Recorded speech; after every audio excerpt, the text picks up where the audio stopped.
જે આ તોતા પ્લાવ છે એ તમે રીલ્સમાં જોયા હશે, વિડીયોમાં જોયા હશે અને તોતા પ્લાવ તમે કૃષિ મેળાઓમાં જોયા હશે, પણ અત્યાર સુધી તમને એવું પ્રૂફ નહીં થયું હોય કે ખરેખર આપણી આ ગુજરાતની અને સૌરાષ્ટ્રની ખેતી માટે આ કેટલા ઉપયોગી બનવાના છે કે શું આનો ફાયદો થશે। તો આજે આપણે આ તોતા પ્લાવની આપણે ખરીદી કરી લીધી છે, જેમ કે આપણા માટે, આપણી ઘરની ખેતી માટે। પણ તમને જો આ વસ્તુ બતાવવામાં આવે, આ વસ્તુ ખેડૂતોને પોસાય કે નહીં, હકાવવામાં પોસાય કે નહીં, ત્યારબાદ કેટલા HP ના ટ્રેક્ટરમાં કેવું આ હળ હાલશે, એક મહત્વની વસ્તુ છે। આજે આ વિડીયો બહુ મસ્ત થવાનો છે, ખાસ અનુભવમાં થવાનો છે। આજે અનુભવમાં એટલા માટે કે અત્યારે આપણે ટ્રેક્ટર છે એટલે કે 39 HP ની કેટેગરીનું આપણું સોનાલિકા નાનું ટ્રેક્ટર છે, તો એમાં આપણે અત્યારે 7 દાઢા વાળું હળ આપણે જોડાયું છે।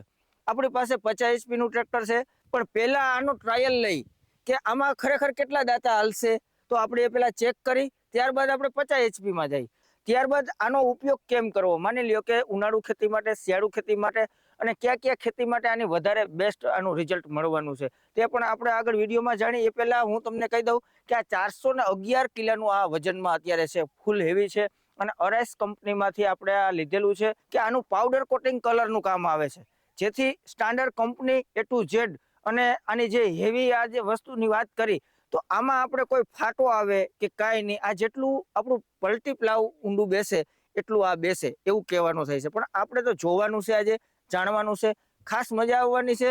વિડીયોમાં અંત સુધી બન્યા રહેજો। પહેલા હું નાના ટ્રેક્ટરથી ટ્રાયલ લઉં। ખેડૂત મિત્રો, આપણે પહેલા લો ગેરનો ઉપયોગ કરી લો ત્રીજામાં નાખી અને જોઈ કે કેટલું કેવું હાલે છે।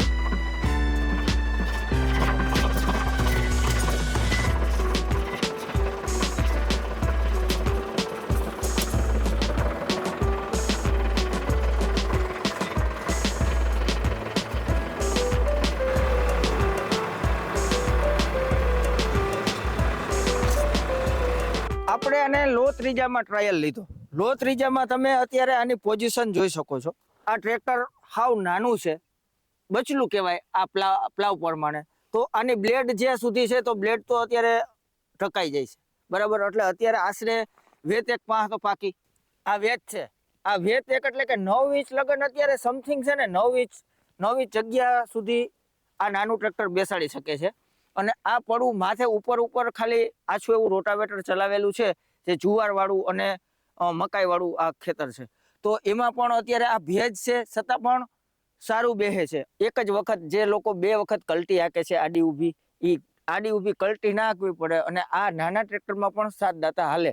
પણ જેને અતિ લોડ છે, જેને અતિ ટોળ છે, વધુ બેસાડવા છે, તો એના માટે 50 ની કેટેગરી, 55 ની કેટેગરી ટ્રેક્ટર જોઈ। આ ટ્રેક્ટરમાં જો બેસાડવા હોય તો બંનેના સાઈડના આપણે આ એક છોડાવી નાખવાના, ગાળો ટૂંકો થઈ જાય, 54 ઇંચની જારીએ થઈ જાય એટલે ચાલે। ત્યારબાદ આપણે મોટા ટ્રેક્ટરનો ટ્રાયલ લઈ, એમાં કેટલા બેસાડે તે આપણે વિડીયોમાં જોઈએ।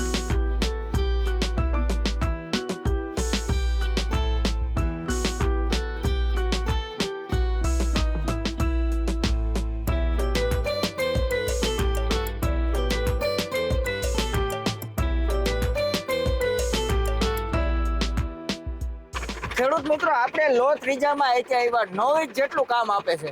હવે આપણે ખાલી પહેલો ગેર, આપણે જે કલ્ટીમાં નાખતા હોય રનિંગ ગેર, તો ખાલી પહેલા ગેરમાં આપણે ટ્રાય કરી કેવું હાલે છે તે।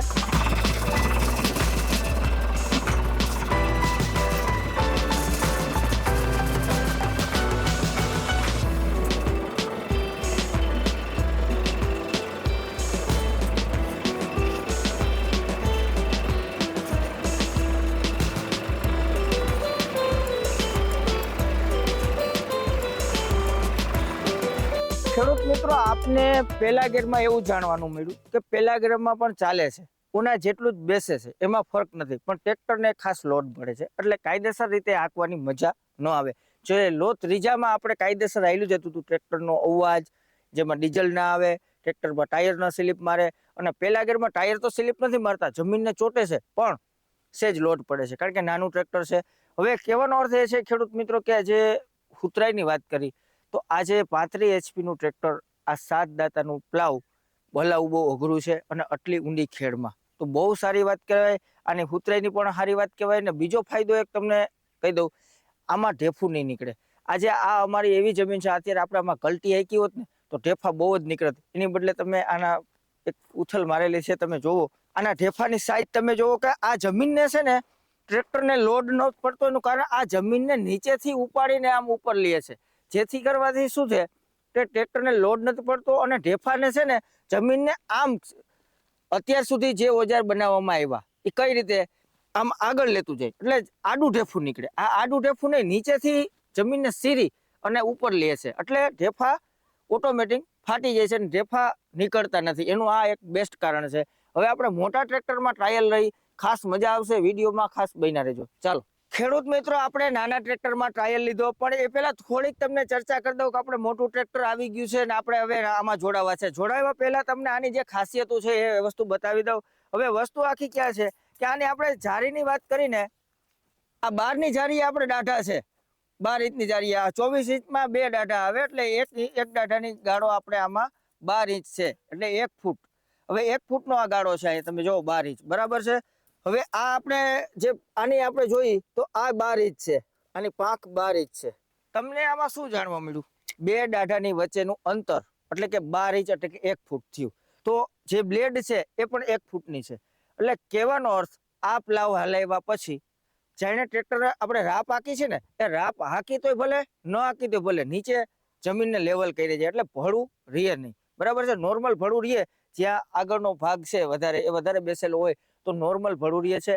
અને એ નોર્મલ ભડું રોટાવેટરથી ઉપડી જાય, રાપથી ઉપડી જાય એટલે ખેડૂતોને એ મસ્ત વસ્તુ છે. હવે આની ઊંચાઈની વાત કરીને તો આ વસ્તુ આપણે કહેતા હતા ને કે જમીનમાં, હવે અહીંયા 12 ઇંચ થાય છે. આ બ્લેડનો ભાગ તમે આ જમીનમાં ખૂંચેલા પડ્યા છે છતાંય 12 ઇંચ છે એટલે આ જમીનમાં અહીંયા સુધી બેસે એટલે આપણે 1 ફૂટ ચૌડા જેટલું કામ આપે છે. 12 ઇંચનું એટલે કાયદેસર બેસાડવામાં આવે એટલે જેટલું પ્લાવ આપણે બેસાડે છે એટલું જ કામ દેશે. પ્લાવ ધૂળને પલટાવવાનું કામ કરે છે અને આ ધૂળને પલટાવશે નહીં, પણ એના જેટલી જ ખેડ કરી દઈએ અને જમીનને સ્મૂથ કરી દઈએ અને મુલાયમ કરી દઈએ. તો કે જે આના જોડાવાના પોઈન્ટ છે એ 3 આપી દીધા છે. જેવું ટ્રેક્ટર એ પ્રમાણે સેન્સિંગ, જેવી રીતનું જેમ ટ્રેક્ટર જેવું પણ ટ્રેક્ટર હોય એમાં સુટેબલ થાય. એટલે સુટેબલ એટલે જ્યાં ટોપલીનું વ્યવસ્થિત સેટિંગ કરવામાં આવે તો જ ટ્રેક્ટરના ટાયર ન ફરે, કાયદેસર બેહાડી હગી અને ટ્રેક્ટરને લોડ ન પડે. અને એવું પણ અહીંયા પણ આપી દીધું છે કે તમારે જેવું ટ્રેક્ટર છે, કેવી ઊંડી ખેડ કરવી છે, ક્યારે આમાં બેલેન્સિંગ બાવડા હાલે છે, તો તમારા ટ્રેક્ટર અનુસાર તમે અહીંયા પણ ઓપ્શન લઈ શકો છો. એ આપણે આગળ વિડીયોમાં જોશું કે આના ઓપ્શન કેમ વાપરવા, કઈ રીતે, કયા ટ્રેક્ટરમાં કઈ રીતે વાપરવું, તે આપણે ઘણું બધું આગળ વિડીયોમાં જાણશું. પણ અત્યારે આપણે ખેડૂત મિત્રો, આપણે આને લો 3જા ગેરમાં અને પેલા ટ્રાયલ લો 3જામાં જ લઈ.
ખેડૂત મિત્રો, હવે આપણે પહેલા ગેરમાં આપીએ છીએ. આપણે લો 3જા ગેરમાં આકે આવ્યા અને ફૂલ બેઠું, તો હવે પહેલા ગેરમાં પાછો ટ્રાયલ લઈ.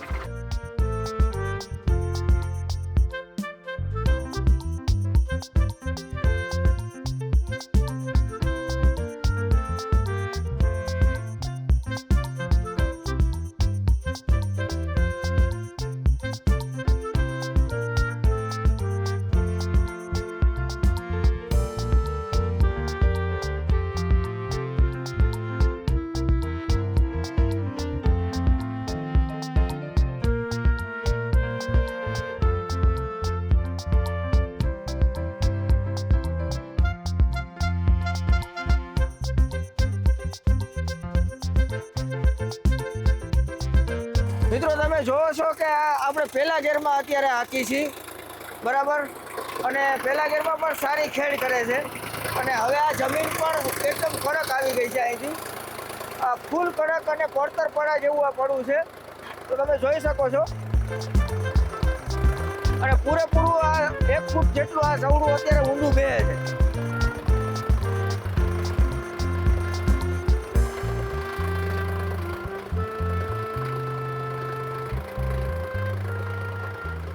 તો ખેડૂત મિત્રો, આ વસ્તુ આપણે ખેડૂતોને પોસાય એવું છે. અને હવે તમને કહી દઉં કે આને ખરીદવા માટે મારા પોતાના કોન્ટેક્ટ નંબર ડિસ્પ્લે કરું છું. આપણે ખેડૂત મિત્ર કૃષિ મોલ આપણે જામજોધપુર ચાલુ કરી દીધું છે, જેમાં દરેક આઈટમ ખેતીને લગતી, તોતા પ્લાવ છે, રોટાવેટર છે, થ્રેસર છે, ઓરણી છે, જેમ કે ખેતીને લગતા દરેક ઓજાર તમે નવું ટ્રેક્ટર લઈ આવો. અને આ A to Z ઓજારનો ભવ્ય શોરૂમ ચાલુ કર્યો છે. એટલે આ વસ્તુ ખરીદવા માટે નીચે આપેલા કોન્ટેક્ટ નંબર ઉપર કોન્ટેક્ટ કરો અને વધુ સરળ બનાવો તમારી ખેતીને. તો હવે આ વિડીયો લાંબો ન થાય, વિડીયોને પૂર્ણ વિરામ આપી નવા વિડીયોમાં મળશું. ત્યાં સુધી જય જવાન, જય કિસાન, ભારત માતા કી જય.